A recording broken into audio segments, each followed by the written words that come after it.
It's great to be with you today. Is this working? Okay, great.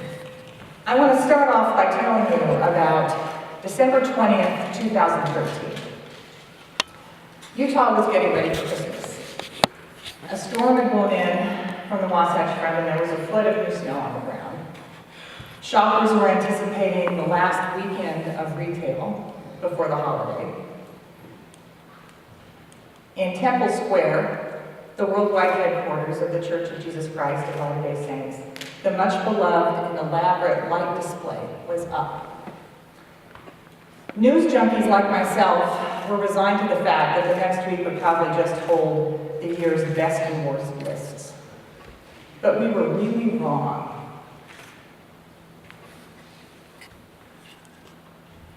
Michael Ferguson and Seth Anderson were a Salt Lake couple who became engaged in July, and they were following same-sex marriage case that had been argued before a federal judge in Utah earlier that month. But no one was expecting a decision until January. Then they got a call early that afternoon on December 20th, saying that Judge Robert Shelby had struck down Utah's Amendment 3, and same-sex marriage was legal in Utah. They jumped in the car on their way to the county clerk's office. When traffic got heavy as they were nearing the county clerk's office, Michael opened the door, got out of the car, and started on foot. They knew that at any time the governor might ask for a stay in the ruling, and their legal window would close. When Seth joined him at the county clerk's office, he started tweeting. And I'm not getting anything on my monitor. How are you doing?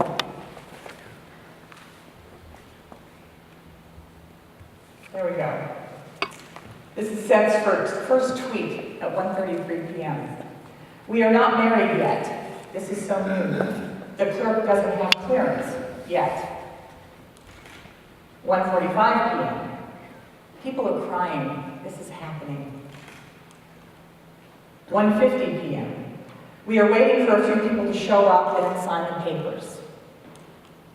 2:03 p.m. Wayne, that was the employee of the office who was helping them, just got pulled away by the DA. They're trying to stop this from happening.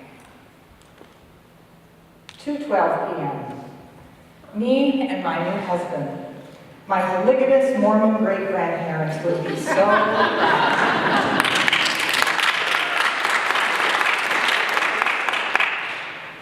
Michael and Seth were the first couple, same-sex couple, to be legally married in the state of Utah. Hashtag bragging rights, said Michael to interviewers. Then on the evening news that night, Utah saw more pictures of happy couples, made families in the eyes of the law.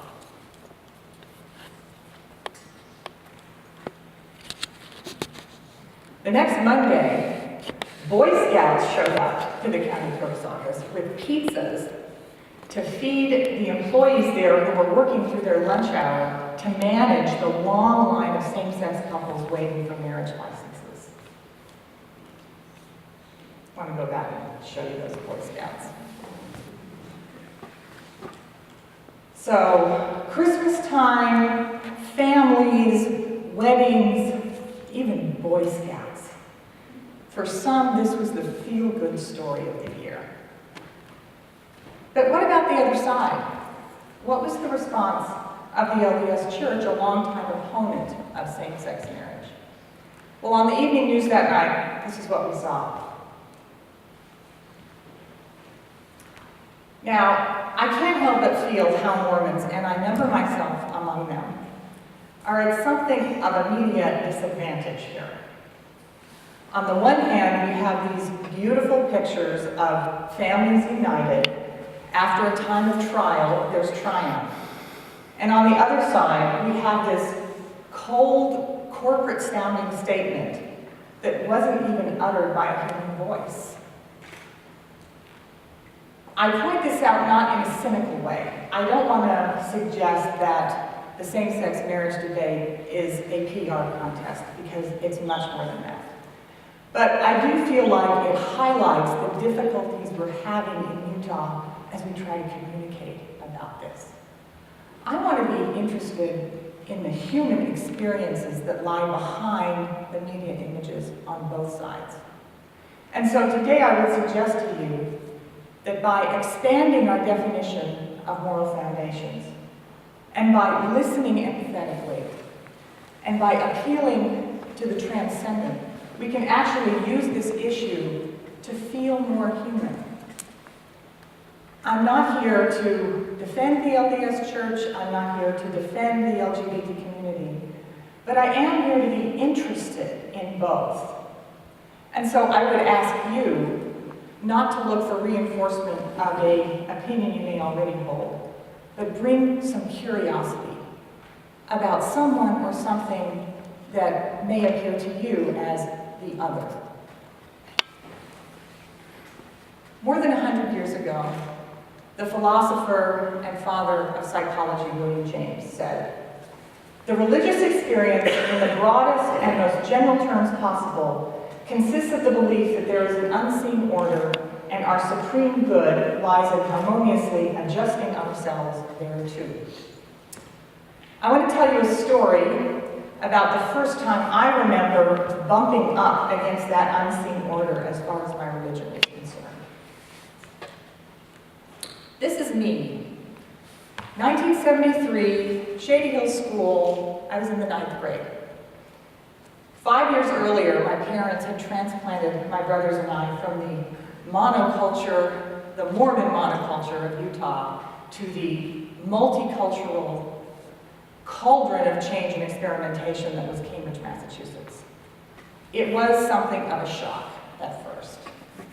But gradually I became comfortable there, I had friends, it was home. But when I turned 13, things got a little more complicated. Was I going to join my friends in the exciting and somewhat scary new activity of smoking pot? Now, don't roll your eyes. I realize that this is not generally a titanic struggle of good and evil. But I want to help you understand how my religion worked for me in that situation. And what's interesting to me is that looking back, it's not like the lines were clearly drawn for me. As far as the legality went, I'd already absorbed the Cambridge ethic of civil disobedience. I'd seen aspirational people burning their draft cards and occupying university buildings, and that wasn't a big deal to me. As far as pot leading to ruination, it didn't seem that way to me, and it turns out I was right. I just want to defend my one-time pot-smoking classmates. They've all become contributing members of society and upstanding people. And finally, I didn't really think that if I didn't go down this path with my friends, I would lose them forever. But one thing that was clear to me was that just like coffee, tea, and alcohol, marijuana for a Mormon was really completely out of bounds. So what was I going to do? Now, this story isn't about being good or being bad, but again, it's telling you how religion worked in my life. And the first thing I want to talk about relates to Ruan's talk, the family narrative.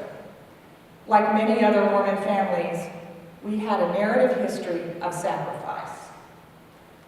Mormon pioneers crossing the plains. My great-great-grandparents leading a comfortable bourgeois life in Switzerland to join the Mormons in Utah and eke out a very difficult living for themselves. My parents, my dad, who joined a college drinking club but stuck to ginger ale the whole time. That was my past. And then there was my present. My brothers, I wanted to be a good example to them. All the people I went to church with every Sunday. I felt like a lot of people were relying on me. And then there were these gentlemen.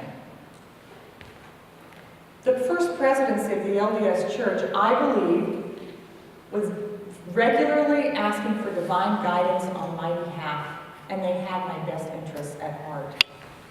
And so one day, when a very sweet friend of me came up and said, "Now, Erika, did you ever want want to smoke, I can get the stuff for you, no problem. I said, you know, I don't have any real good concrete reason to say no to this, but I'm going to stick by the counsel of the leaders of my church. So, back to the couples from December. They are in legal limbo now. The governor did appeal the case, and it was argued in the 10th Circuit Court of Appeals in Denver earlier this month. And whoever loses that case will then appeal to the Supreme Court. So, like Brown versus Board of Education, like Loving versus Virginia, Kitchen v. Herbert may be the landmark case that decides the same-sex marriage issue once and for all in this country.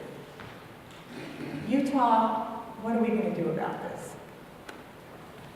One thing that I think that can help us here is an expanded definition of what moral foundations are, a better understanding of what motivates people to do what they do.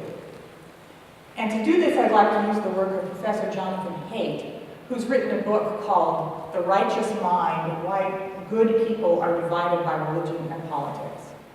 And he's done cross-cultural research for years all over the world, and he's identified 6 basic moral foundations that he sees to greater and lesser degrees throughout the world. Let's take a look at these moral foundations. First, there's care. Care makes us sensitive to need and suffering. Care makes us despise cruelty. Fairness. Fairness makes us aware of who will be a good collaborator with us and who's trying to cheat us. Liberty. Liberty makes us aware of those who would oppress us. Loyalty. Loyalty is all about being a team player. If you're a good team player, you're rewarded. If you're a bad team player and betray the team, you're punished. Authority. Authority is all about negotiating relationships within social hierarchies. It makes us really aware of status, of who fits where, and whose behavior is appropriate for their place within the social hierarchy. Finally, sanctity. Sanctity infuses places and objects and even bodies with extreme values, both positive and negative. And this is great for binding people together. So looking at these 6 moral foundations, are there some that are more important to you than others? What Haidt has discovered is that if care and fairness are the most important moral foundations to you, you're probably left of center. And furthermore, he's done additional research showing that often the left doesn't even consider those bottom 3, authority, loyalty, and sanctity, moral values at all. If anything, they're the product of ignorance or fear or a bad childhood. But when I was making that marijuana decision, it was all about authority, loyalty, and sanctity. So let's take a look at these last 4 and maybe look at them in different ways to help us understand them better. If you look at liberty like this, consider someone who is trying to fight oppression by fighting a bully in a high school hallway. If loyalty is this is how you perceive loyalty, maybe the only thing you can have in common with someone else is the loyalty they have to their sports team. And if it seems strange that anyone should look to these people as authorities, how do you consider this group? A skilled surgical group with training, who knows more than you do, where everybody knows their place and they're working for your best interest. And if this seems like a relic of a bygone era, consider that it is as sacred to many as this place might be to you. But even as helpful as Haidt's categories are, I think after we've used our brains for a while, we get to a point where we have to move to that transcendent level to truly communicate what's important to us. Walt Whitman got it right when he said, "Do I contradict myself? Very well then, I contradict myself. I am large, I contain multitudes." The organization I work with, Mormons Building Bridges, tries to embrace that contradiction. The cartoonist Pat Bagley of the Salt Lake Tribune characterized our work this way: a guy with lumber and a big tool belt is walking on water as he tries to connect the holier-than-thous on both sides. This is really a story of Utah. It's a tale of two families. Let's use our empathetic imagination as we get to know them both. Brother and Sister Wright. Brother and Sister Wright are busy people. Most of the time you see them backing in and out of the driveway with their kids put in the minivan on the way to a church activity. I've been there. We outgrew the minivan, we had to use an economy van. Okay? But they probably have a gay family member, and their little girl might come out to them in a couple years. Mr. and Ms. Left take great pride in flaunting and being averse to what they consider the cultural norms of Utah. But Utah being Utah, there's probably some Mormon roots in there somewhere. And if you got them in a weak moment, they might admit that there's a little bit of value to that. So let me give you the view from the bridge. To Brother and Sister Wright, they may want to be prepared for losing the marriage battle.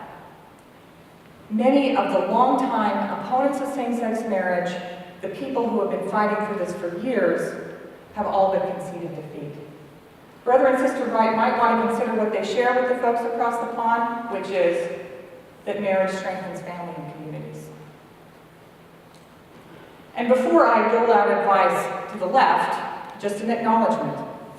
I'm a white, middle-class, heterosexual woman. No one's ever told me that my sexual orientation is a phase or is a lifestyle choice. I've never had to hide it from my employer for fear of being fired. I've never had to hide it from my congregation for fear of recrimination. So I have no right to say what I'm saying, but I'm going to say it anyway. It would be a tragedy if the left used their political gains to settle the score and take revenge. Andrew Sullivan, who is really the father, the intellectual father of the gay marriage movement, had some interesting things to say about liberal witch hunts. If this is the gay rights movement today, hounding our opponents with a fanaticism more like the religious right than anyone else, then count me out. If we are about intimidating the free speech of others, we are no better than the anti-gay bullies who came before us. Let's not have the oppressors, the oppressed become the oppressors.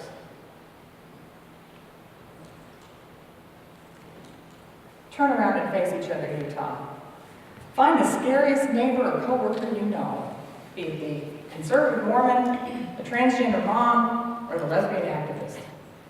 Get to know them. Invite them to the barbecue, throw them a baby shower, sit next to them at the soccer game, ask them to help out at school. Don't be the person at the far end of the driveway waving with a tight smile.